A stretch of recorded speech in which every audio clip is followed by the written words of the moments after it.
Shalom, salam sejahtera untuk kita semua.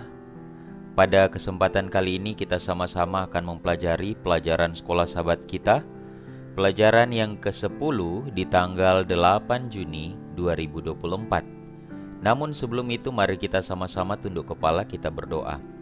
Bapa di surga, terima kasih untuk berkat-Mu bagi kami sampai pada saat ini. Saat ini kami siap untuk mempelajari firman-Mu melalui pelajaran sekolah sahabat. Tuntun kami, berkati kami Tuhan, di dalam nama Yesus Kristus kami sudah berdoa dan mengucap syukur. Amin. Judul pelajaran sekolah sahabat kita adalah Spiritualisme Terungkap. Ayat intinya terdapat di dalam 1 Tesalonika pasal 4 ayat 16 dan 17. Sebab pada waktu tanda diberi, yaitu pada waktu penghulu malaikat berseru dan sangkakala Allah berbunyi, maka Tuhan sendiri akan turun dari sorga, dan mereka yang mati dalam Kristus akan lebih dahulu bangkit. Sesudah itu, kita yang hidup, yang masih tinggal, akan diangkat bersama-sama dengan mereka dalam awan menyongsong Tuhan di angkasa. Demikianlah kita akan selama-lamanya bersama-sama dengan Tuhan. Saudara-saudaraku yang diberkati oleh Tuhan, kebohongan pertama yang iblis katakan kepada kita adalah dalam Kejadian pasal 3 ayat 4, kamu tidak akan mati. Dan kenyataannya kita mempercayainya pada peristiwa di Taman Eden. Hampir seluruh umat manusia percaya dan terus percaya bahwa kita memiliki jiwa yang abadi, atau dengan cara tertentu ada bagian kesadaran dari diri kita yang tetap hidup setelah kematian. Sebaliknya, Alkitab dengan jelas dan tegas mengatakan jiwa yang berbuat dosa akan mati. Konflik kosmis berkisar pada pertanyaan kunci. Siapa yang akan kita percayai, iblis atau Tuhan? Kita akan belajar pada pelajaran kita saat ini, yaitu mengenai spiritualisme dan kematian, di mana kita akan mempelajari tentang jiwa yang abadi, kematian dalam perjanjian lama dan kematian dalam perjanjian baru, serta spiritualisme di akhir zaman, di mana ada tanda dan keajaiban, serta tujuan dari spiritualisme. Mari kita pelajari satu persatu spiritisme dan kematian. Jiwa yang kekal dalam Ayub pasal 7 ayat 9, sebagaimana awan lenyap dan melayang hilang, demikian juga orang yang turun ke dalam dunia orang mati tidak akan muncul kembali. Ada sebagian besar orang mempercayai bahwa jiwa kita kekal, walaupun kita mati tapi kita masih ada.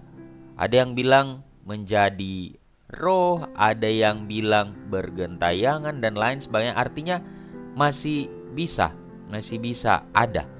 Secara umum diyakini bahwa manusia memiliki sifat ganda, yaitu tubuh dan roh, atau bisa kita katakan jiwa. Kedua bagian ini dipercaya dapat hidup mandiri.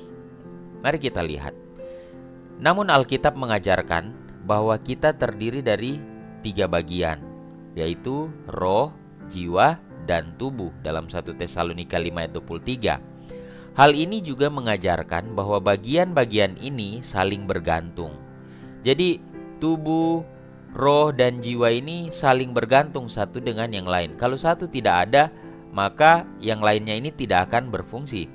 Kejadian 2 ayat 7 mengajarkan kita bahwa Allah menciptakan suatu tubuh, menanamkannya dengan kehidupan roh, dan menjadi makhluk hidup. Nah, makhluk dalam bahasa Ibrani adalah nefes atau jiwa, ya. Jadi begini saudara-saudaraku, supaya kita tidak salah mengerti ya. Manusia dibentuk oleh Tuhan. Dibentuklah tubuh manusia, ya. Belum hidup. Dibentuk. Kemudian Tuhan memberikan roh atau kehidupan. Dan setelah tubuh ini dibentuk, diberikan roh kehidupan, nafas hidup, maka dia hidup menjadi jiwa. Jadi ketika roh atau tubuh ini, atau ketika seorang itu meninggal, roh kembali kepada sang pemberi roh itu, maka kita akan menjadi apa? Hanya sebatas tubuh atau jiwa yang mati, tidak hidup. Tapi ketika ada tubuh dan roh, maka akan jadi jiwa yang hidup. Oleh karena itu, jiwa kita adalah kesatuan dari tubuh dan roh. Kita tidak mempunyai jiwa, tapi kita ini yang hidup saat ini adalah jiwa yang hidup. Dan ketika kita meninggal, maka kita mati.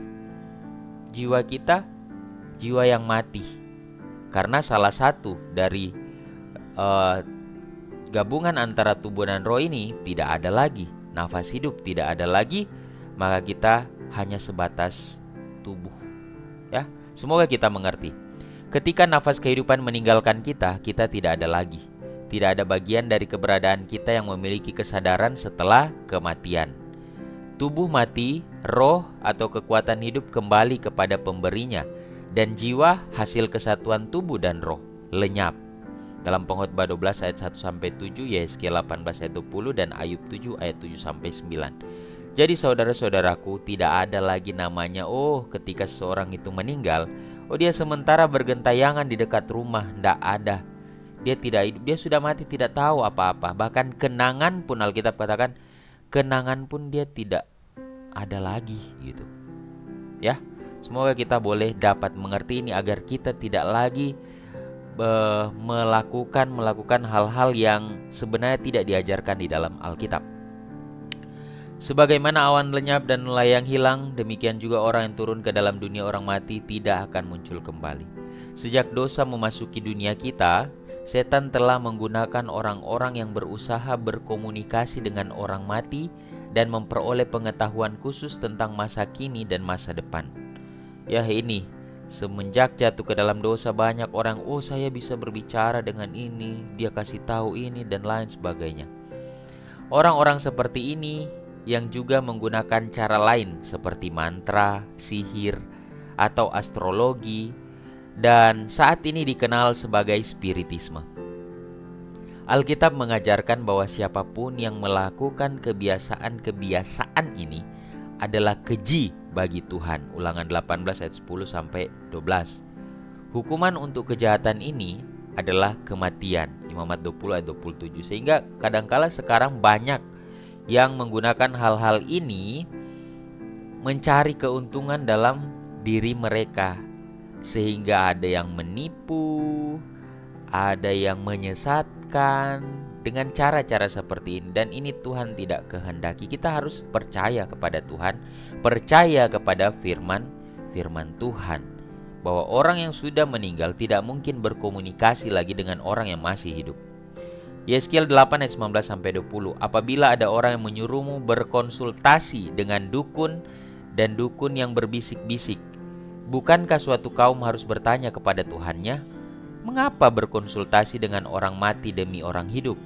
Carilah pengajaran dan kesaksian. Barang siapa tidak berkata-kata sesuai dengan firman ini, baginya tidak terbit fajar. Jadi, mana mungkin ya, kadangkala kan sering terjadi ya, apalagi di Indonesia ya. Di Indonesia terkenal dengan hal-hal seperti ini.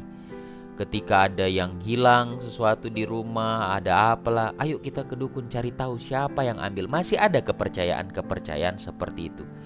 Jadi dipercaya bahwa dukun ini akan berkomunikasi atau melihat dan lain sebagainya.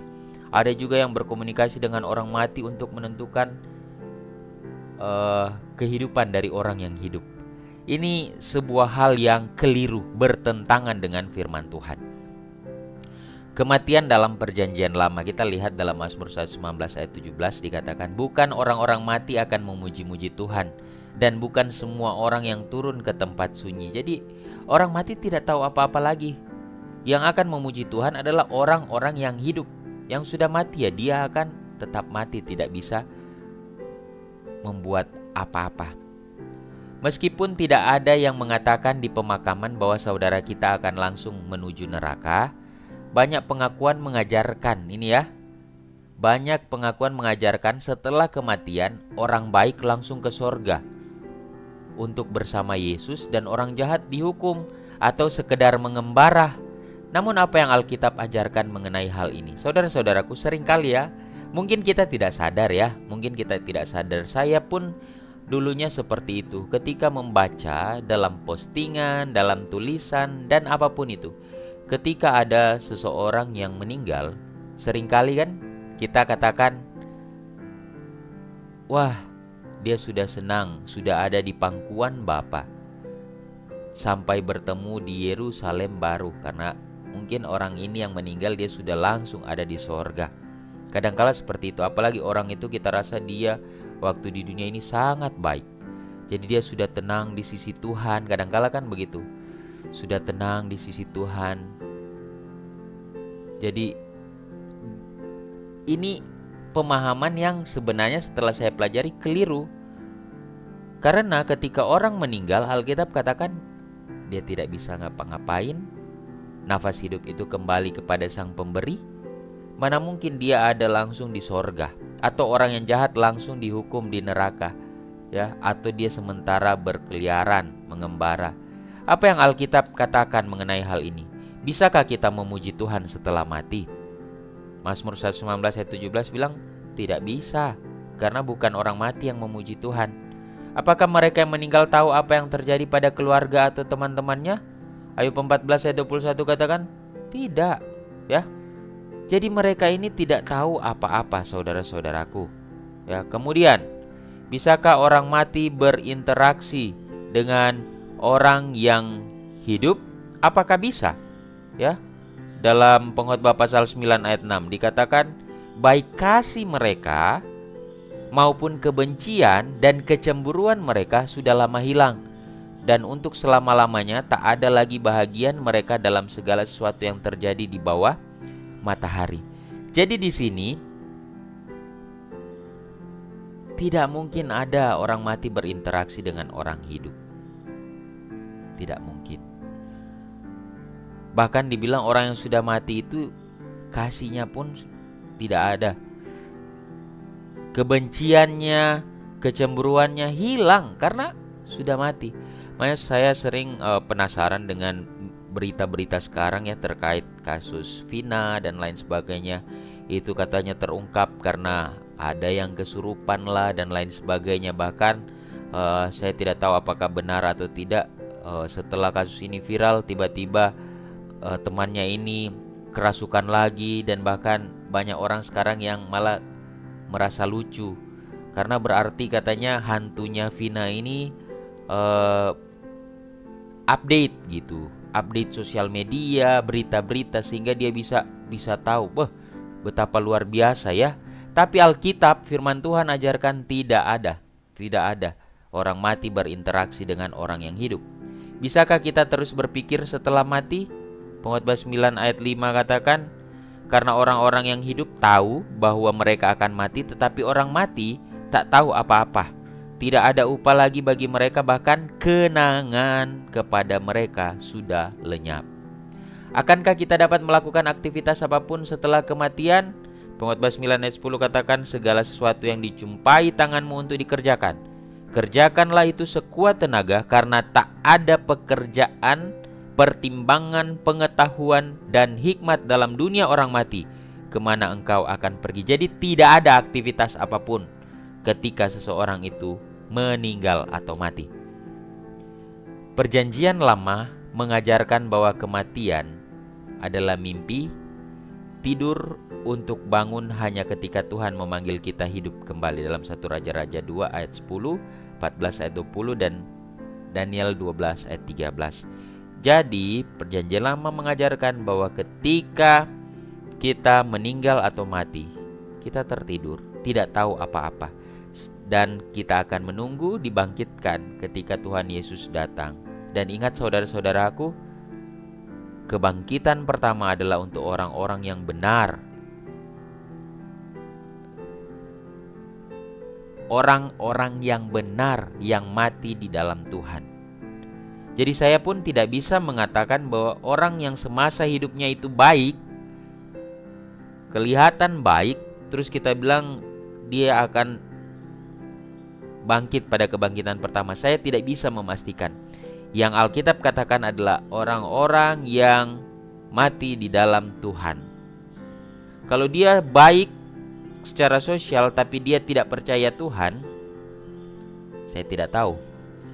Jadi kebangkitan adalah hak prerogatif dari Tuhan, dan itu kita akan lihat nanti ketika Tuhan Yesus datang. Dan ada kebangkitan yang kedua, yaitu kebangkitan orang jahat untuk dihukum, ya. Jadi ini kematian dalam perjanjian lama. Bagaimana kematian dalam perjanjian baru? Dalam Yohanes 11 ayat 11, demikianlah perkataannya, dan sesudah itu ia berkata kepada mereka, Lazarus saudara kita telah tertidur, tetapi aku pergi ke sana untuk membangunkan dia dari tidurnya. Saudara-saudaraku, perjanjian baru mengajarkan seperti perjanjian lama, bahwa kematian adalah tidur yang hanya dapat dibangunkan oleh Yesus. Ketika menulis surat kepada jemaat Tesalonika, Paulus berbicara kepada mereka tentang orang-orang yang tidur, yaitu orang-orang yang sudah meninggal, dan mengatakan kepada mereka bahwa mereka akan dibangkitkan untuk pergi bersama Yesus pada kedatangannya yang kedua, dalam 1 Tesalonika 4 ayat 13-18. Jika Paulus percaya bahwa orang-orang percaya akan langsung menemui Yesus ketika mereka meninggal, dia akan mengatakan hal itu kepada mereka, tapi kenyataannya tidak nanti, ya. Karena kita akan diselamatkan. Jadi orang yang mati dalam Kristus akan bangkit dan bersama-sama dengan orang yang masih hidup akan sama-sama. Jadi tidak ada yang mendahului.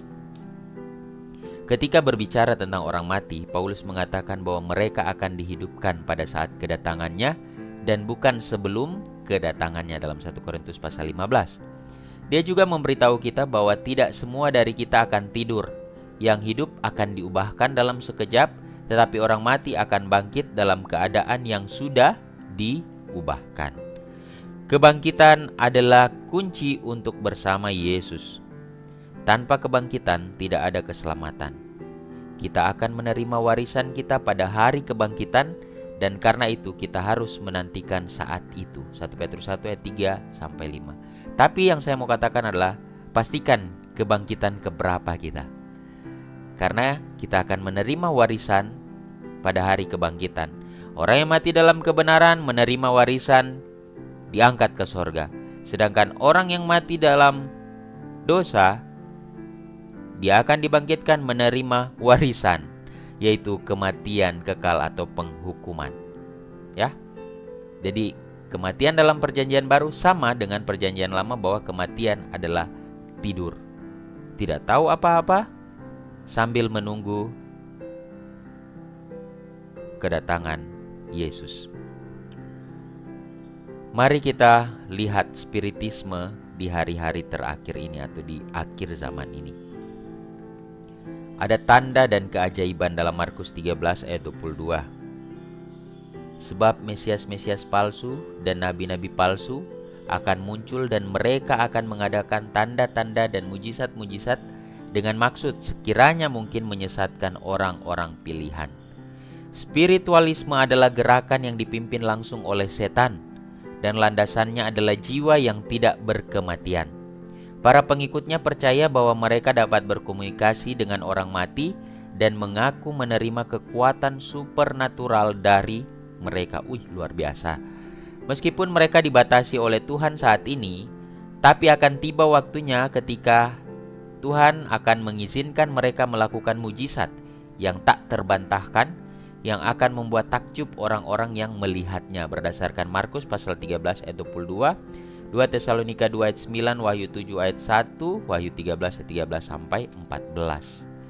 Setelah melihat kesembuhan total dari orang yang sakit parah, sebuah kendaraan berhenti agar tidak menabrak kami atau ibu kita tercinta yang kini sudah meninggal. Berbicara kepada kita dengan lembut di depan mata kita, tidakkah kita akan mempercayai orang yang melakukan keajaiban seperti itu? Jadi, kalau kita tidak mengerti dengan benar apa yang Alkitab atau firman Tuhan katakan, kita akan mudah terkecoh. Karena ketika kita melihat, kok dia lagi sakit, tiba-tiba sembuh total dari sakit yang parah. Kemudian tiba-tiba kendaraan, banyak mereka akan melakukan hal-hal seperti itu. Padahal sebelum kedatangan Tuhan, Tuhan sudah katakan akan ada ini. Tapi karena kita jarang atau kita tidak memahami firman Tuhan, sehingga kita akan tertipu, ya. Hanya rasa aman dalam apa yang kita ketahui tentang firman Allah dan kepercayaan penuh kepada Yesus yang akan memampukan kita untuk menolak godaan terakhir musuh. Yesaya 8 ayat 20, Efesus 6 ayat 13. Apa tujuan spiritisme itu? Wahyu 16 ayat 14. Itulah roh-roh setan yang mengadakan perbuatan-perbuatan ajaib, dan mereka pergi mendapatkan raja-raja di seluruh dunia dan untuk mengumpulkan mereka guna peperangan pada hari besar, yaitu hari Allah yang Maha Kuasa. Saudaraku, ketika kita mempelajari pelajaran sekolah sahabat kita triwulan ini, kita memahami bahwa ada pertentangan besar antara Kristus dan setan, di mana setan berusaha untuk mempengaruhi umat manusia agar mengikuti dia. Begitu pula Tuhan rindu agar kita umat manusia mengikuti kebenaran yang ada dalam diri Allah sendiri. Perebutan kekuasaan, perebutan siapa yang akan menyembah, ini tentang penyembahan. Itulah sebabnya ketika kita jauh dari Tuhan, itu berarti kita sementara menyembah setan. Niat setan adalah memenangkan perang melawan Tuhan, menggulingkan pemerintahannya, dan menduduki tahtanya. Yesaya 14 ayat 13 sampai 14. Untuk melakukan hal ini, dia akan menggunakan strategi apapun untuk memenangkan hati semua orang, dimulai dengan kekuatan politik yang memerintah kita. Wahyu 16 ayat 12 sampai 14. Sebagai puncak dalam drama penipuan yang besar, setan sendiri akan menyamar sebagai Kristus. Bayangkan, setan akan berusaha supaya umat manusia tertipu. Namun pada saat itulah Yesus akan mengakhiri cerita ini. Dalam Wahyu 16 ayat 15, setan adalah musuh yang dikalahkan oleh Kristus dan dikalahkan oleh mereka yang berpegang teguh pada darahnya. Tanda khas dari mereka yang menghadapi penipuan spiritisme adalah mereka menaati perintah Allah dan tetap setia kepada Yesus. Jadi saudara-saudaraku, yang akan menghadapi penipuan spiritisme ini adalah mereka yang taat kepada perintah-perintah Allah dan percaya dan tetap setia kepada Yesus. Karena inilah yang setan akan pengaruhi supaya kita berpaling dari Yesus kepada setan sendiri. Saudara-saudaraku, sebagai kutipan yang terakhir dalam Early Writings halaman 262, saya melihat bahwa orang-orang kudus harus mempunyai pemahaman menyeluruh tentang kebenaran masa kini, yang mana mereka wajib menjaganya berdasarkan kitab suci. Mereka harus memahami keadaan orang mati, karena roh-roh jahat masih akan menampakkan diri kepada mereka, mengaku sebagai sanak saudara atau teman-teman yang mereka kasihi, yang akan menyatakan kepada mereka doktrin-doktrin yang tidak berdasarkan Alkitab. Mereka akan melakukan segala daya mereka untuk membangkitkan simpati dan akan melakukan mujizat di hadapan mereka untuk meneguhkan apa yang mereka nyatakan. Umat Allah harus siap menghadapi roh-roh ini dengan kebenaran Alkitab, bahwa orang mati tidak mengetahui apa-apa dan bahwa mereka yang muncul adalah roh setan. Saudara-saudaraku yang diberkati oleh Tuhan, kiranya lewat pelajaran sekolah sahabat ini boleh dapat menguatkan kita, boleh mengerti kembali bahwa kematian dalam perjanjian lama dan perjanjian baru, ketika seseorang itu mengalami kematian, meninggal, maka dia seperti tertidur, dia tidak tahu apa-apa dan menunggu kedatangan Tuhan. Setelah itu akan dibangkitkan. Kemudian akan ada spiritisme di mana akan mengajarkan bahwa ketika orang itu meninggal, dia masih bisa berkomunikasi dengan manusia yang hidup. Jangan sampai kita terkecoh dengan ajaran-ajaran spiritisme yang tidak benar ini, karena kita harus melawan spiritisme ini dengan cara kita harus mengerti kebenaran firman Tuhan. Mari kita tunduk kepala, kita berdoa. Bapa di surga, terima kasih untuk kebenaran firman Tuhan melalui pelajaran Sekolah Sahabat saat ini.